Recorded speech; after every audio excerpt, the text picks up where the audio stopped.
get started.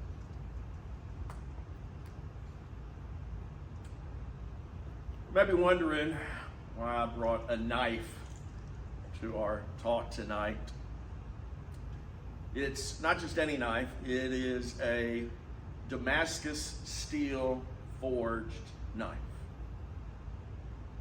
It's made by a craftsman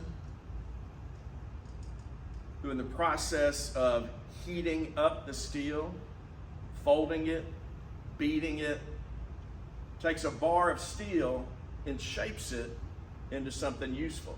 In this case, a chef's knife. It takes incredible heat, it takes incredible pressure, and it takes a skilled craftsman who knows exactly how hard to hit it, knows exactly where to hit it, where to apply the pressure to produce something that becomes a useful tool in somebody's hands. Our marriage is a lot like this knife. Our marriage has been put through the fire by God. And in this case, God is the master blacksmith, the one who applies the pressure, the exact amount of heat, who knows exactly how to shape us for His glory, who takes, I guess you would say, some really base material and ultimately forms it into something for His glory. We celebrated our 40th anniversary. And as we look back over those years, in hindsight, we see where God used the pressures of this life, the challenges of marriage, to forge us into His incredible masterpiece. When I said I do 40 years ago, I had no idea what I was saying I do too. All I knew was that I was wanting to get married. And it had been thrilling and fun to date. Johnny and I are very different. And he was opposite of me totally in every way. And I found that really exciting and fun.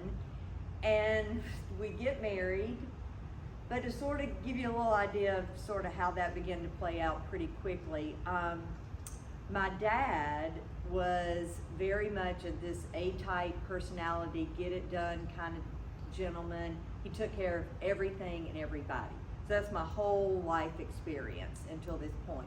And so we get married, and we've been married maybe a few weeks, if that. And Johnny says, okay, I've paid the bills. I'm like, okay. And he says, we have $25 left.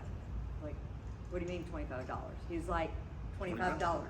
And I'm like, for how long? He goes, the month. What? I mean, what kind of pay much back then. What kind of plan is that? I thought, did we not talk about finances at all before we got married? I don't think we did. So that was like, ooh.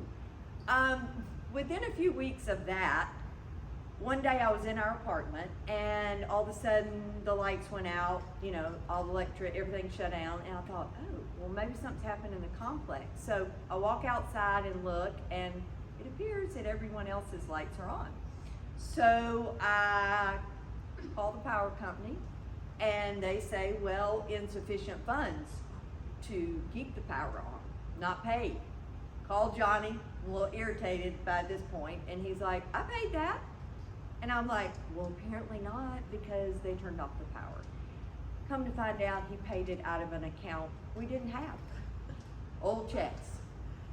At that point, I'm starting to think, oh dear, this, the phrase opposites attract and then attack. So that's kind of how we started out. And little did I know what God had in store for us, though. Well, those first months, as she mentioned, were a little challenging, maybe more challenging for her than me. I mean, come on, we're just getting ready to start out this whole marriage thing, figuring out how things work. And maybe I slipped a little here and there, just a little bit.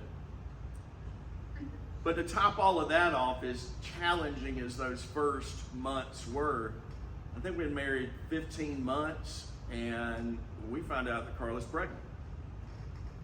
And, you know, I guess we say it was unplanned, but, you know, I guess we weren't doing anything to keep that from happening. So, hey, God in His grace and wisdom decided to give us a child early on. And so we were excited. I mean, we were going to be parents for the first time. And so you go through all of those months, and then as it comes closer and closer, though, man, as a dad, I start to get nervous. I start thinking, how the heck am I going to be a dad? I don't know anything about that. I can't even keep my lights turned on, much less be a dad to a child.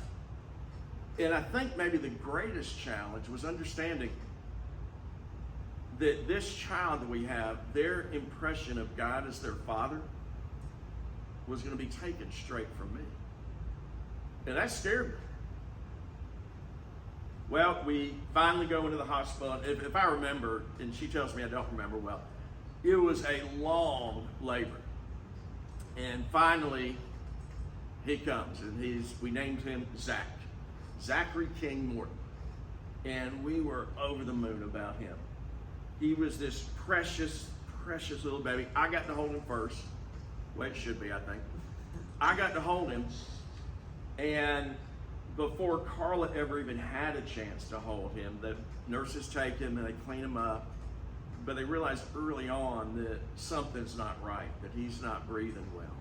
So they take him back to the unit and come back and tell us, hey, we think he has a touch of pneumonia, but we think he's going to be okay. Well, turns out it was a little bit more than pneumonia. And so the hospital where he was born, they're not really equipped to handle a child with other problems. And so they sent us to another hospital in town. You know, there's those moments in your life that are indelibly imprinted in your brain. That it doesn't matter how far away they are, you can put yourself back there in an instant. And this was one of those moments. The doctors, they call you into the little consult room, which is usually never, ever a good sign.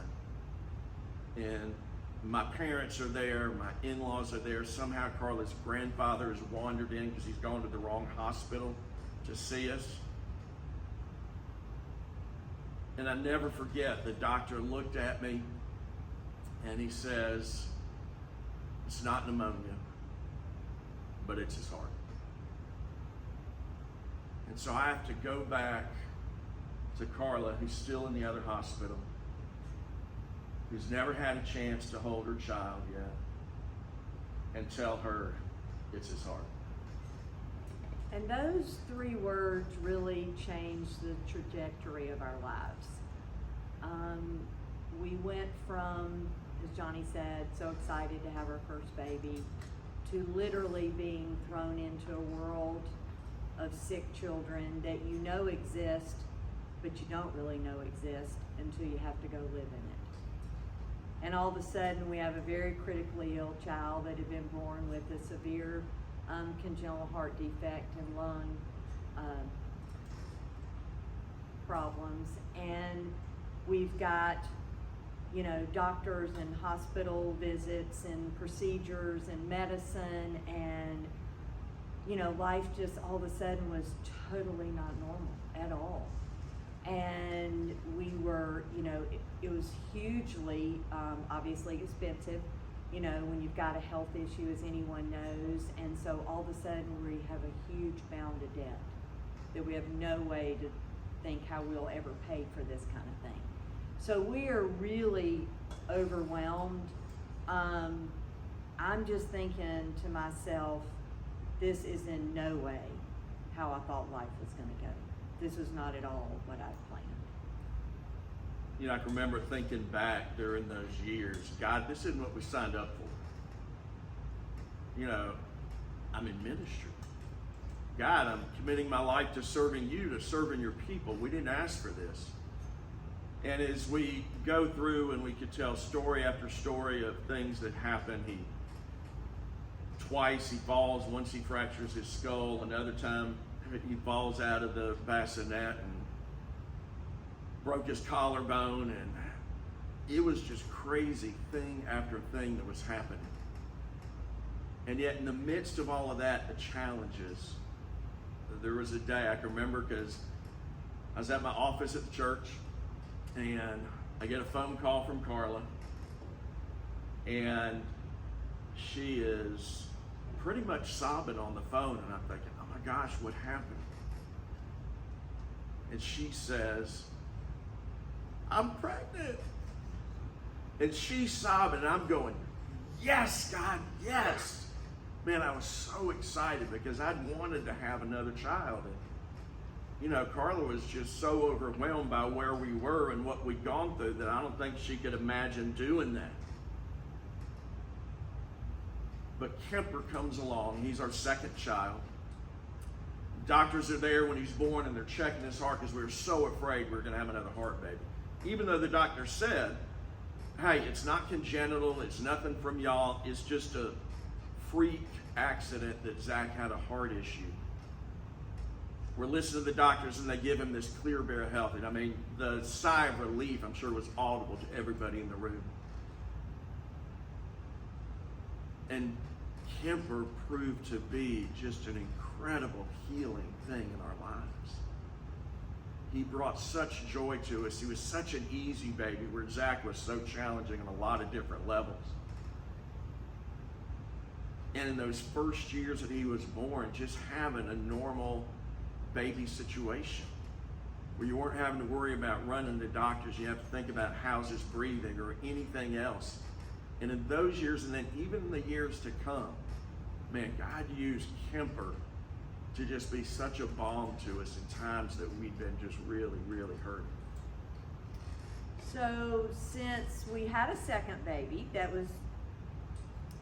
did well, was healthy, I don't know really what possessed us, but we thought it'd be a good idea to have a third one. And so I'm pregnant again, and they check me during the pregnancy, and they do fetal echoes and all that kind of stuff, and we're excited. We are going to have our third boy. And so we go to have the baby, and we have Cole, our third one, in the middle of the night.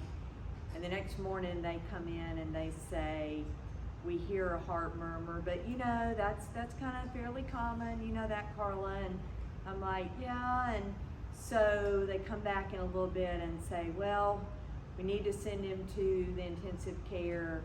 And so the next thing I know, the neonatologist is coming to tell me that Cole also has a heart condition.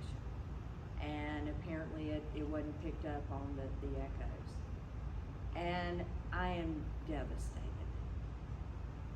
I was so overwhelmed at the thought of having two children now. And to have to think about starting this journey over again, I was angry.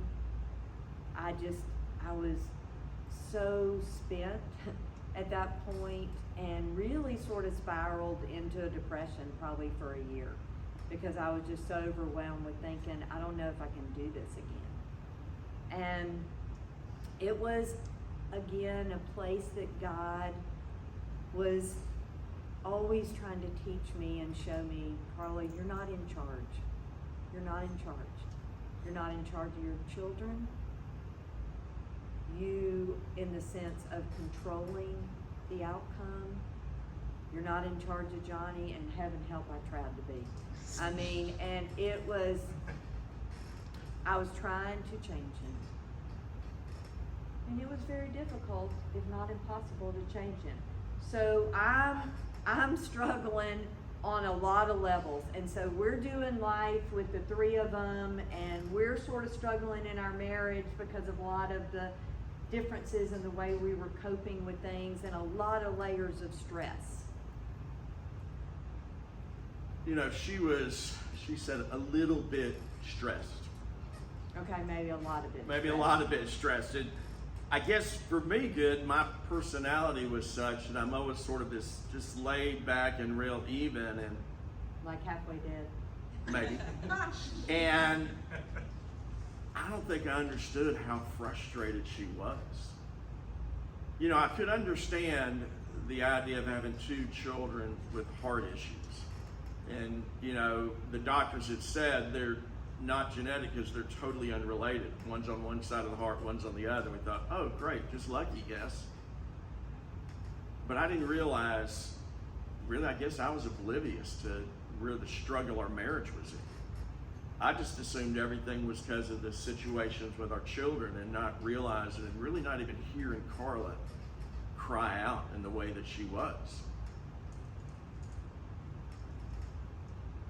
As we moved along and we come into Zach, his 16th birthday. And I remember we had a party out in the lake, and to be honest, it was a celebration because we never thought we would get to 16 years old. Every time we'd been to a doctor, to a different hospital over those years to see what could they do for Zach, every one of them said nothing. There's nothing we can do with him. Anything we could think, we don't know what to try. But anything we might come up with is so risky, it's not even worth trying. So the idea that Zach would make it to 16, it was a big party. But about this time, unknown to us, Zach's cardiologist was sending his records some different places. And there was a doctor in California who got Zach's records, and man, who had been doing some incredible stuff with the type of condition that Zach had. And so our doctor calls us up and says, hey, I've got a doctor out in California who wants to see you. That he thinks he can do something with Zach, that he might be able to do a correction. Now you got to understand, we spent 16 years of doctors telling us there was nothing they could do. And all of a sudden, here's a doctor who says, hey, I might be able to do something. That was one of the first times we ever had any hope about what Zach's life might be. And so when Zach was 16, we go to California. And what we thought was going to be this trip that was filled with hope was anything but. Because on the plane out to California, Zach goes into heart failure. We don't know when or exactly what happened, but at some point, whether they think it might have been a virus attack his heart, but his heart had just been damaged somewhere that summer before we went to California. We got there and we figured out a way to get to the hospital, and it was just total chaos. And as soon as we come in there, I'm thinking, okay, this isn't a good situation. But immediately, as soon as they get Zach, there were probably no less than 15 people rushed into this room, because pretty much at that moment, Zach's dying. And so they stabilize him, but for the next 10 days, Zach is in ICU out in California. And we knew it wasn't good. And I remember the doctor, the first time he came to see us, he says, I don't know what happened, but he said, this heart isn't the same heart that I saw on all the tests that your doctor sent me. He just said, I don't think there's anything we could do. And so a few days before we were getting ready to check out, we go where they're having a conference of all the doctors and the students that were there as well. We know by this time that he can't do anything. Zach's heart has been too damaged for whatever reason. And so I remember Carla asking the doctor, and she said, well, what do? We just take him home? And he says, yeah. He says, I think that's all you can do. Just take him home and enjoy the time you have left. And she asked the question I'm thinking, but I'm afraid to ask, and says, well, how long do we have? And he says, I can't imagine it would be much more than 18 to 24 months. And so we start home with really, really heavy hearts, of course, and not even really knowing how much Zach totally knew, understood, because he didn't really verbalize a lot of it to us. And so we come home and we try to do the best we can to take each day and moment that we have, and knowing that, you know, we've got the other two boys, and how are we going to deal with this, and we've got Cole with the heart problem, and so we are just trying to make the best of it. And again, you know, hard places in our marriage, hard stress. We probably about a year and a half after that, and it was the summer before Zach was going to be a senior in high school, and he's, you know, in our mind, he's probably hadn't had tons of changes, but he's been limited his whole life, and so we know that he's very limited on what he can do. And so I get a call one day from the cardiologist, and he said, I wanted to call and tell you this. He said, I don't even know how this has happened. He said, but Zach's heart function has improved. And he said, it just doesn't, but it has. And he said, I sent his stuff back out to California, and they're willing to look at him again. And we're like, ooh, we don't know if we can live that again. And of course, by now, Zach's fixing to be 18, and so a lot of the decision's gonna be his. And so we're like, whew, we don't know, we gotta think through this. And so we talk to Zach, we pray, we think about it, and we're like, Zach's like, well, we gotta go, we gotta hear what they say. So we go back out to California. This time we take the train, not gonna chance the plane. So Johnny and Zach have a long train ride to California. I stay with the other boys until it's gonna be close to the time. We fly out there. Lots of hard stuff in those days of them evaluating him and determining what might be the option. And when we finally sit down with the surgeon, he looks at us and he says, I think we can do this. He said, I don't know how or why your heart functions better, but it is. And so we were like, well, what are we talking about the odds here? And he said, I think there's a 90% chance this will be successful. I'm like, really? You had that good odds going to dentist. I mean, I'm like, wow, okay. So he was like, I think we can do it. We're gonna do this whole thing, and then we're gonna do this other smaller one, but I think we can do it. And so we walk out of the room, I looked at Zach and I said, what do you think? And he said, well, it's a no-brainer.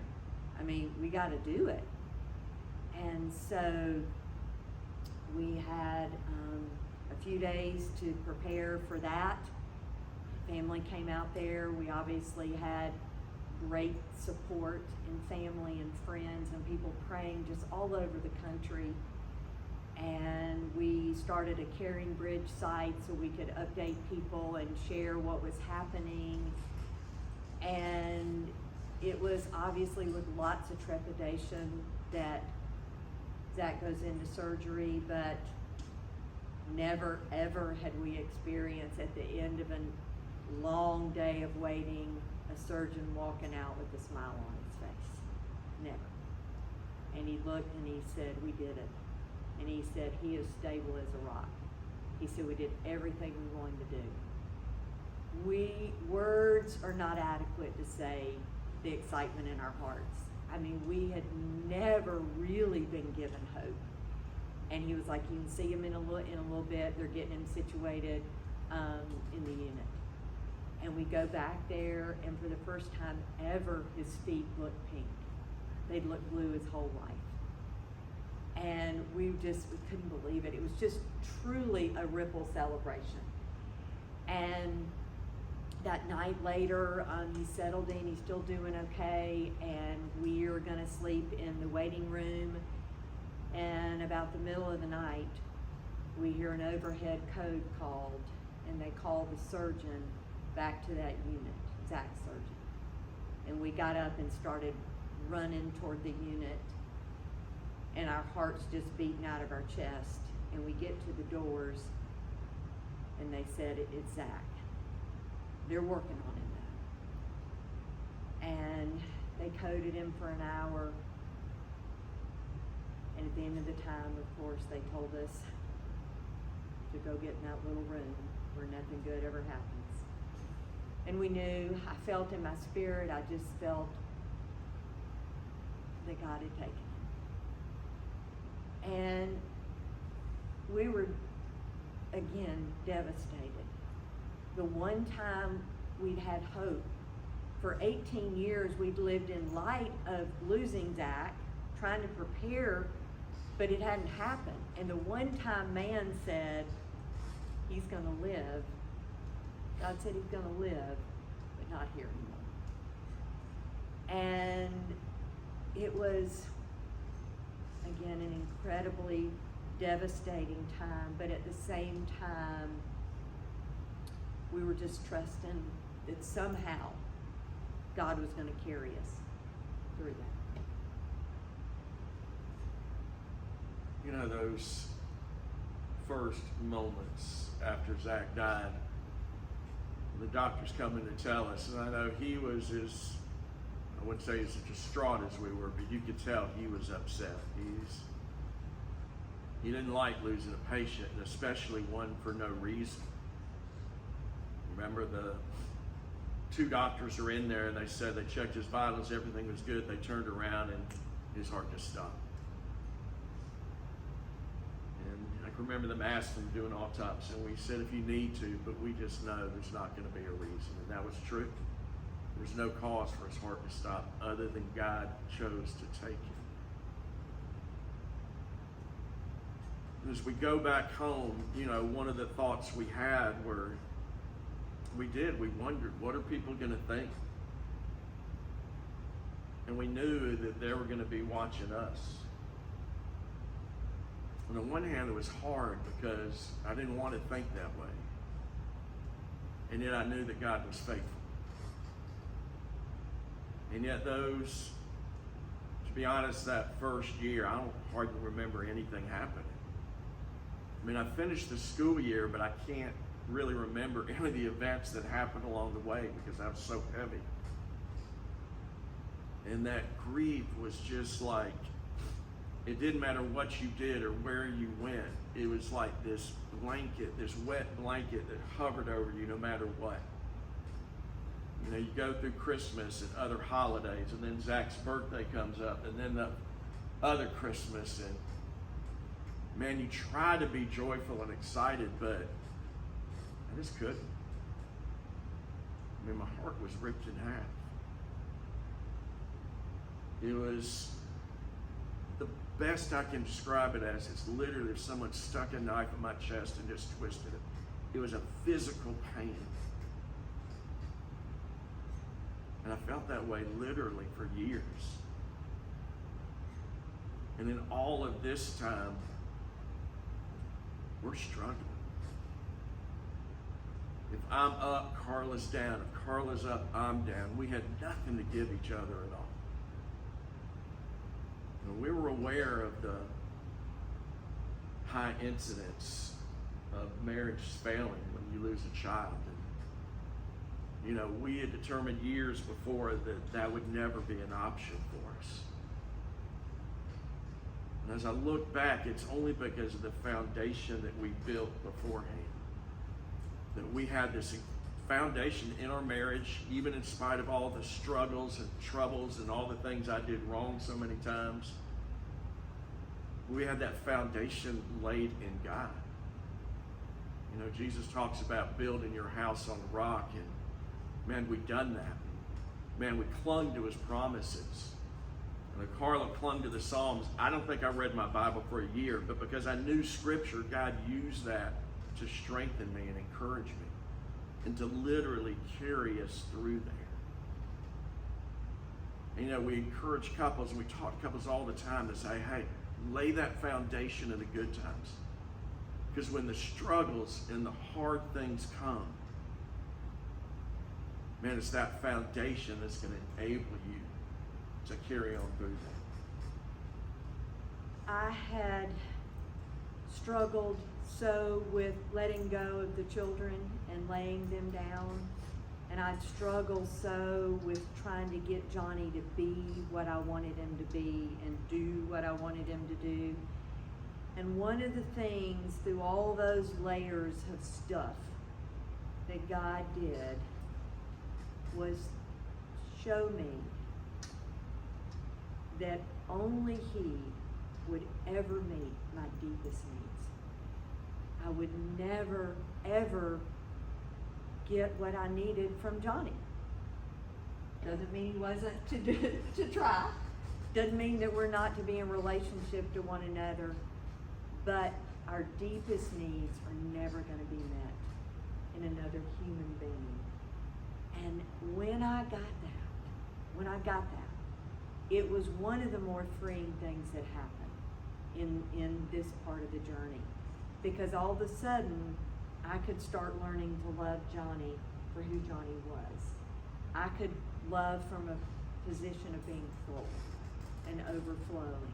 And even in the darkest, hardest places, what happened was, or one of the things that happened, is that even in the grief journey, God was binding us in a way because our experience was something that no other two people were ever going to experience.